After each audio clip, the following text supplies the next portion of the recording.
ನಮಸ್ಕಾರ, welcome to my YouTube channel. ಇವತ್ತು ನಿಮಗೆ ಸೋಮವಾರ ಮೆನು ವ್ಲಾಗ್ಗೆ ಸ್ವಾಗತ.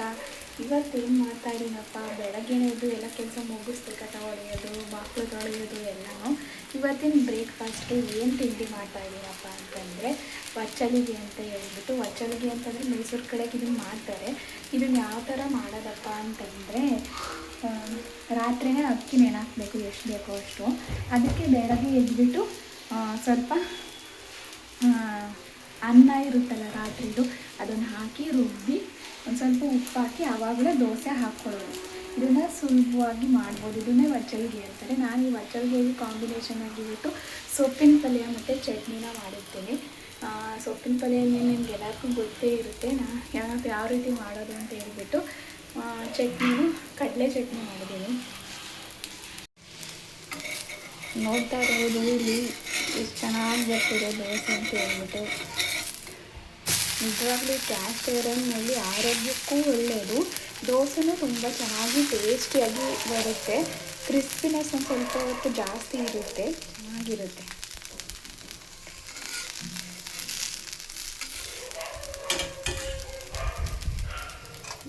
ಸೊಪ್ಪಿನ ಪಲ್ಯ ಮತ್ತು ಚಟ್ನಿ. ಇದು ಡ್ರೈ ಫ್ರೂಟ್ಸ್ನ ಹಾಕಿದ್ದೆ, ಇನ್ನೂ ನಾನು ತಿಂದಿಲ್ಲ, ಅವ್ರು ತಿಂದರು. ಇವಾಗ ಇಲ್ಲಿ ಬಾಕ್ಸಿಗೆ ಸೊಪ್ಪಿನ ಪಲ್ಯ, ಚಟ್ನಿ ಮತ್ತು ಹಾಲು ಬಾಯಿ ಮಾಡಿದ್ನಲ್ಲ ನೆನ್ನೆ, ಅದನ್ನು ಪ್ಯಾಕ್ ಮಾಡಿದ್ದೀನಿ. ಇನ್ನು ದೋಸೆ ಒಂದು ಹಾಕಬೇಕಷ್ಟೇ.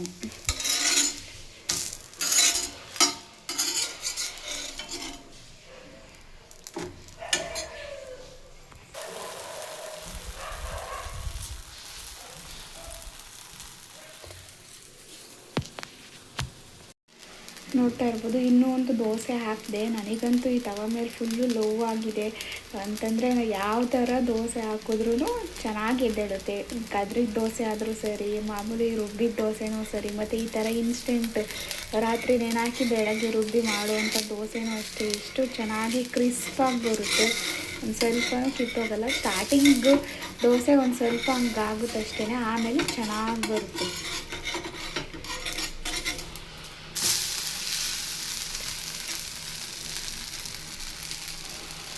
ನಿಮಗೂ ಯಾರಿಗೆಲ್ಲ ದೋಸೆ ಅಂದರೆ ಇಷ್ಟ, ನನಗಂತೂ ತುಂಬಾ ಇಷ್ಟ. ಯಾರಾದರೂ ದೋಸೆ ಇಲ್ಲ, ನನಗಂತೂ ಈ ದೋಸೆ ಅಂತಂದರೆ ತುಂಬಾ ಇಷ್ಟ.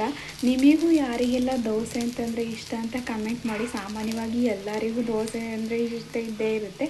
ಯಾರಿಗೆಲ್ಲ ಇಷ್ಟ ಅಂತ ಕಮೆಂಟ್ ಮಾಡಿ ತಿಳಿಸಿ, ಆಯಿತಾ? ಮತ್ತು ನೀವು ಯಾವ ಥರ ಯಾವ ದೋಸೆ ಇಷ್ಟಪಡ್ತೀರಾ? ಮಸಾಲೆ ದೋಸೆನಾ, ಈ ಥರ ನೀರು ದೋಸೆನಾ, ಯಾವ ದೋಸೆ ಇಷ್ಟಪಡ್ತೀರಾ ಅಂತ ಕಮೆಂಟ್ ಮಾಡಿ ತಿಳಿಸಿ.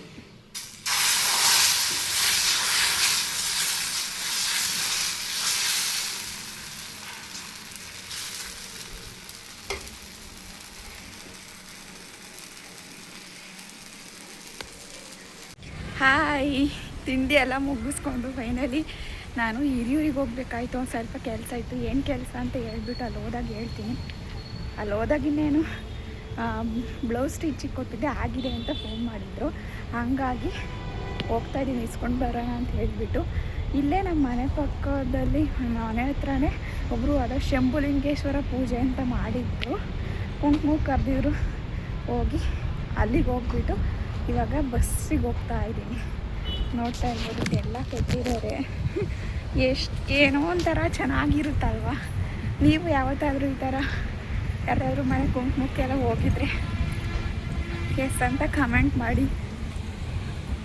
ಸರಿ, ಬಸ್ಸಲ್ಲಿ ಸಿಗ್ತೀನಿ, ಅಥವಾ ಸಾಧ್ಯ ಆದರೆ ಮಾಡ್ತೀನಿ ಬ್ಲಾಗು. ಇಲ್ಲ ಅಂತಂದರೆ ಹಿರಿಯೂರಿಗೆ ಹೋದ್ಮೇಲೆ ಸಿಗ್ತೀನಿ, ಸರಿನಾ? ಬಸ್ಸಿಗೆ ಕಾಯ್ದು ಸಾಕಾಯಿತು, ಬಸ್ಸೇ ಬರ್ತಿಲ್ಲ ಗಾಯ್ಸ್. ಫೈನಲಿ ಹಿರಿಯೂರಿಗೆ ಬಂದಿದ್ದು ಕೆಲಸ ಮುಗೀತು. ನೋಡ್ತಾ ಇರ್ಬೋದು, ಇಲ್ಲಿ ದೀಕ್ಷಿತಾ ಲೇಡೀಸ್ ಟೈಲರ್ ಅಂತ. ನಿಮಗೂ ಯಾರಾದರೂ ಹಿರಿಯೂರಲ್ಲಿ ಚೆನ್ನಾಗಿ ಹೊಲಿಯೋ ಲೇಡೀಸ್ ಟೈಲರ್ನ ಹುಡುಕ್ತಾ ಇದ್ರಿ ಅಂತಂದರೆ ಇವರು ತುಂಬಾ ಚೆನ್ನಾಗಿ ಹೊಲಿತಾರೆ. ನೀವು ಸ್ಟಿಚ್ ಮಾಡಿಸ್ಕೊಬೋದು. ರೇಟು ಸ್ವಲ್ಪ ರೀಸನಬಲಾಗಿ ಹಾಕ್ಕೊಡ್ತಾರೆ. ನೀವು ಬೇಕಾದರೆ ಕಾಂಟ್ಯಾಕ್ಟ್ ಮಾಡ್ಕೊಳ್ಳಿ. ನೋಡಿ, ನಂಬರ್ ಇದೆ.